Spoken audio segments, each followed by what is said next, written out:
ચાલો ફ્રેન્ડ્સ, આજે આપણે બનાવીએ છીએ ચીલી પનીર. ચાલો રેસીપી શરૂ કરીએ. ચાલો ફ્રેન્ડ, આજે આપણે બનાવીએ છીએ ચીલી પનીર. ચીલી પનીર માટે મેં પનીરના ક્યુબ્સ કરી લીધા છે. પછી અહીંયા છે કેપ્સિકમ, 3 કલરના મેં કેપ્સિકમ લીધા છે. ઓનિયન લીધી છે. પછી અહીંયા છે જિંજર અને ગ્રીન ચીલી. પછી અહીંયા છે ગાર્લિક.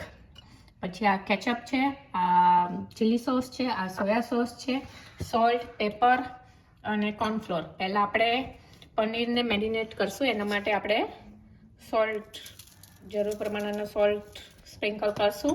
પછી આપણે કોર્નફ્લોર લઈશું કોટિંગ માટે.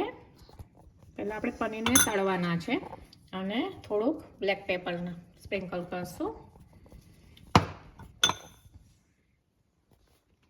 પછી હાથેથી આપણે બધું વસ્તુને સરખી રીતે મિક્સ કરી દઈશું.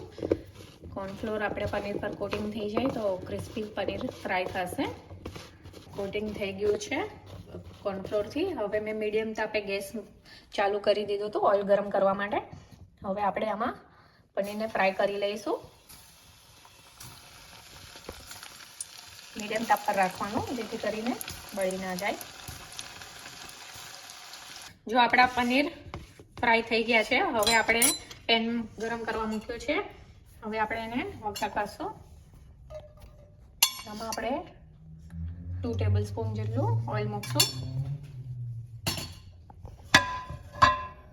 જો આપણું તેલ ગરમ થઈ ગયું છે, એટલે આપણે એમાં લસણ નાખી દઈશું, સાથે આદુ નાખીશું અને લીલા મરચાં છે. આને ફૂલ ફ્લેમ પર જ રાખવાનું.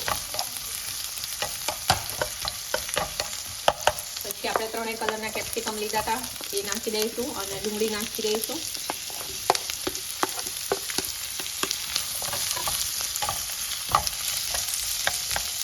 ફૂલ ગેસ રાખવાનો છે અને ફ્લેમ પર આને બધી વસ્તુને મિક્સ કરી દઈશું.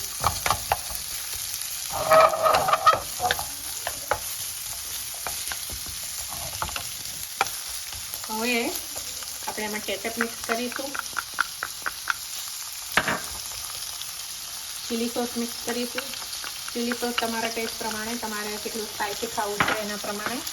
અને 1 ટીસ્પૂન જેટલો સોયા સોસ મિક્સ કરી દઈશું. થોડોક સોલ્ટ આ વેજીટેબલ પૂરતો નાખીશું આપણે, અને બ્લેક પેપર નાખીશું.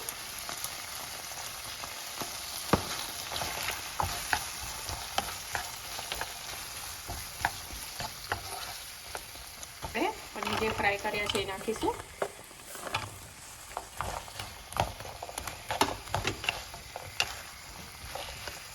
બધું મિક્સ કરી દીધું છે. હવે આપણે 1 ચમચી કોર્નફ્લોર લીધો હતો, એની અંદર પાણી નાખીને એની સ્લરી બનાવી દીધી છે. સ્લરી નાખવાથી આ ગ્રેવી થોડીક ઠીક થાય છે. હવે ફરીથી આપણે આને મિક્સ કરી દઈશું. ચીલી પનીર રેડી છે. તમારી પાસે સ્પ્રિંગ ઓનિયન હોય તો તમે સ્પ્રિંગ ઓનિયન ઉપરથી સ્પ્રિંકલ કરી શકો છો. રેડી. તમને જો મારી રેસીપી ગમી હોય તો please like, share and subscribe my channel for more recipe video. And thank you for watching.